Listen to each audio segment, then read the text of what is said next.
Hello, bruvs. We're back with I Never Believed in Ghosts Until 100 Real Life Encounters, collected by the editors of USA Weekend.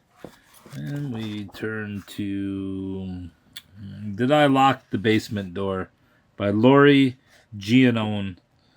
On a cold, snowy night, let me turn that on. I was curled up on my sofa watching television, waiting for my husband to come home from work. My two babies were upstairs asleep in their cribs. We just moved into the middle apartment of a 7-family row house. I was so proud of my new home.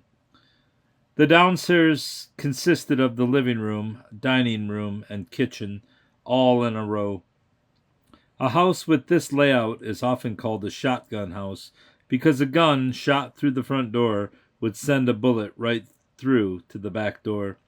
Each of the 3 rooms downstairs had a door. The living room had the front door. The kitchen had the back door in the center room, which I used as a dining room. Had a door to the basement.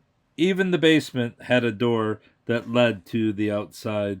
The apartment had been the scene of a gruesome murder-suicide. It seems that the lady of the house, who used the center room as a den, was shot dead by her husband one day as she watched television. In the quiet of that night, I slowly became aware of heavy footsteps deliberately climbing the stairs from the basement. My first thought was that some patient had escaped from the nearby mental hospital. Had I locked the basement door? We had no phone yet. My babies were upstairs, defenseless except for me. I grabbed the nearest heavy object, a bookend, and waited for someone to open the door to the basement. The footsteps reached the top of the stairs. The doorknob turned slowly, but the door did not open. I felt as if time stood still. My fear blocked out all sounds, and I could hear only my heart pounding like a bass drum. My arms ached from holding the bookend above my head. Finally, I couldn't stand it anymore. With one hand, I held the bookend, and with the other, I reached over and yanked open the door. It had been unlocked. No one was there. No snowy footprints on the stairs. I ran down and opened the door that led outside.